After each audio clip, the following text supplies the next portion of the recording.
Hi, everyone. I'm Andrey from Zircon. I'm the co-founder and you could say CEO of Zircon Labs. And I'm here today to talk to you about how to avoid impermanent loss.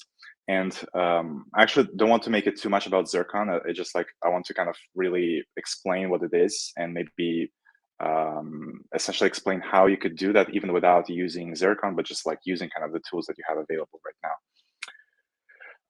So a little bit on us. So we are DEX, currently live on River with our Canary deployment Zircon Gamma.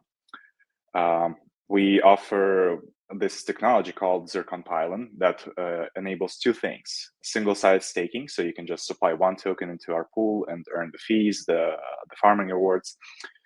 And the second thing that we do is reduce impermanent loss to basically zero, depending on how the market goes, because the system is not, it doesn't like give you hardcore guarantees, but it definitely works. As for myself, so just to present myself a little bit, I'm in crypto for 5 years.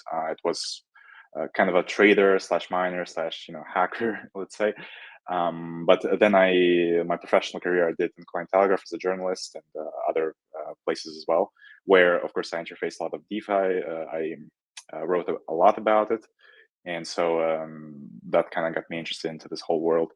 And my co-founder is David Vittori, who's not here unfortunately, and he's the CTO and previously worked in a bank here in Italy and other startups in fintech, and obviously brings a lot of experience in software.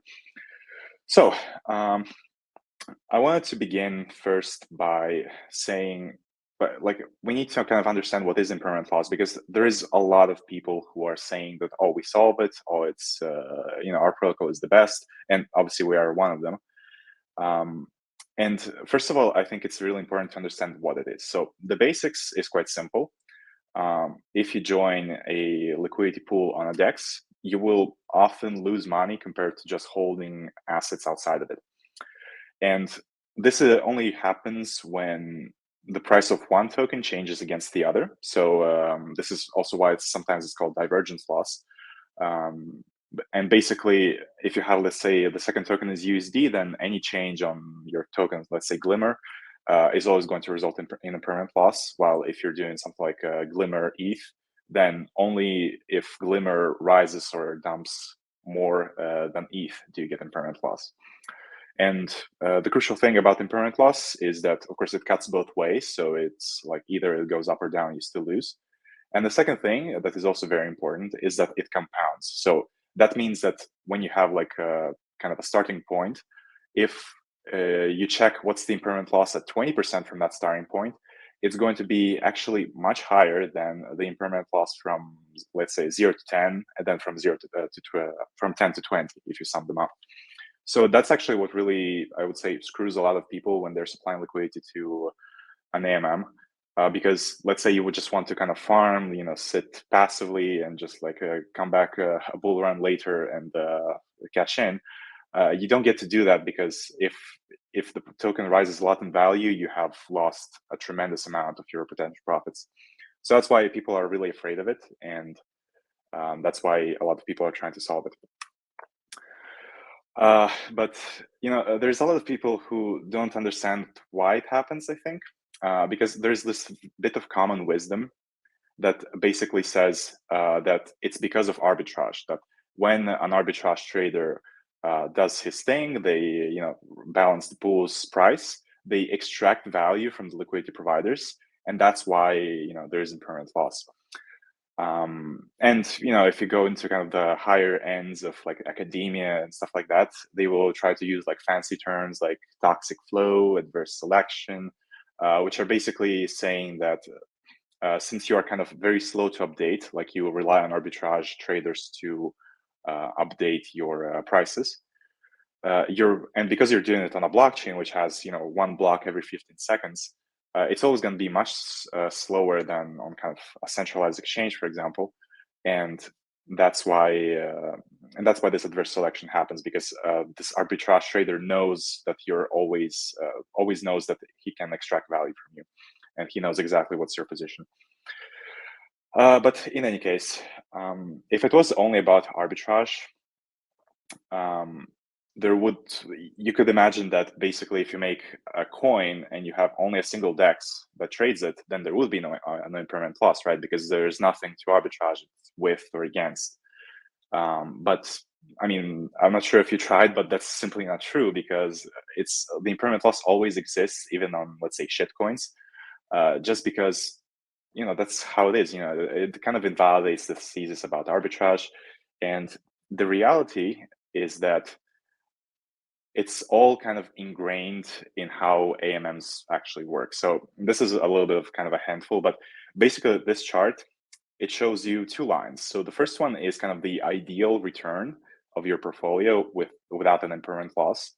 And you can see that it's basically a straight line, because as price goes up here on the X chart, you just make money from that rise in value, and you have the same amount of glimmer ETH as before, so it doesn't matter. While if you use the formula that kind of defines the value of a pool in a DEX like Uniswap V2, you get this. It's actually this formula right here, which is 2 square root of kx, and k is the Uniswap constant. It's basically token reserve, token A times token B, like the amounts, and x is obviously the price in this case. And you can see that this line is very much curved. So there's a starting point here where the two lines kind of converge, but the more you go away from that point, the bigger this distance becomes. And as prices go higher and higher and higher, there's actually kind of a squared effect. So the impermanent loss just gets even more and more and more significant as the prices diverge. But the key thing here is that there is no arbitrage in this formula. This is just like the parameters of the exchange. There's nothing, you're not like simulating any kind of trade with this. It's just that you can say that for a certain price, the pool will have a certain value given some certain initial parameters. So there is no arbitrage here at all. And in fact, it's kind of a misnomer. Like arbitrage traders, the only thing that they're really doing is ensuring that the pool maintains this constant, the XYK, which is basically the formula that defines every trade. So it's what creates slippage, for example. It's what also creates impermanent loss. Now, so all of the other kind of definitions that people throw out, they're not wrong necessarily. It's just that there may be like small parts of the whole thing. So arbitrage is, for example, a factor, but it's only a factor in certain cases where basically the price kind of doesn't really, essentially the price is dominated by some other market, and you just have a pool that's following it. And yes, in that case, arbitrage traders are the ones kind of responsible for impermanent loss. But really, you have impermanent loss the moment you put your money in the pool. And a toxic flow, it's also kind of an important concept. It's basically this idea that there's somebody who knows more about the market than you. So if you imagine that there's like a god who knows how the market will move every single minute, he can extract a lot of value from market makers, because market makers are always trying to kind of buy and sell. And so if you're offering a lot of let's say glimmer to sell just before, I don't know, like a listing on Coinbase or something that makes it pump a lot, you can basically take all of that liquidity at the small prices, and you can make money because you know that the price is going to go up and you have absolute certainty about it. And that's kind of what happens with AMMs, just because blockchains are very slow, so there will always be this kind of toxic flow, just because maybe the market has moved in those like 10 seconds, and the DEX hasn't. But the thing about it is that Uniswap V2 limits a lot the amount of liquidity that you can extract in these scenarios. And this is why concentrated liquidity, for example, is not really ideal, and it really concentrates your impermanent loss a lot, because essentially you're kind of trying to make something very kind of fine-tuned in an environment where everything is very laggy, everything updates every 15 seconds. And so there is a lot of opportunity for this toxic flow to happen. So that's a lot of the reason why concentrated liquidity is really not ideal for the passive LP. And so Uniswap V2 is actually kind of the best in the sense that it has the least impermanent loss, and it's the most kind of suitable for passive liquidity strategies. So that's kind of a little bit of a rant, because there's a lot of projects like Uniswap V3, actually, Trader Joe, a lot of people who make concentrated liquidity, and they claim that they're reducing permanent loss, but that's just not true. Like that's you're just making the product for kind of classic market makers, and that means that the impermanent loss is higher. So now we get kind of to the meat of the situation here. So we are one of many teams who claim to solve impermanent loss, right? And the thing about it is that we've kind of analyzed everybody else. I mean, I personally was, for example, talking with Bancor, with 1inch guys for Uniswap, when they were presenting their impermanent loss solutions, and I was kind of like just observing them, how they evolved. And over time, while kind of looking at them, I realized that they were just really missing the point in many ways. So, for example, anything that has to do with arbitrage, where they claim that they basically reduce impermanent loss because they reduce arbitrage, that just doesn't work. It misses the point entirely. You're gonna get like that maybe 3% more in fees or something, but it's not really going to change your overall situation. Then you have kind of more advanced, let's say, solutions such as impermanent loss insurance, which was in Banker V2.1.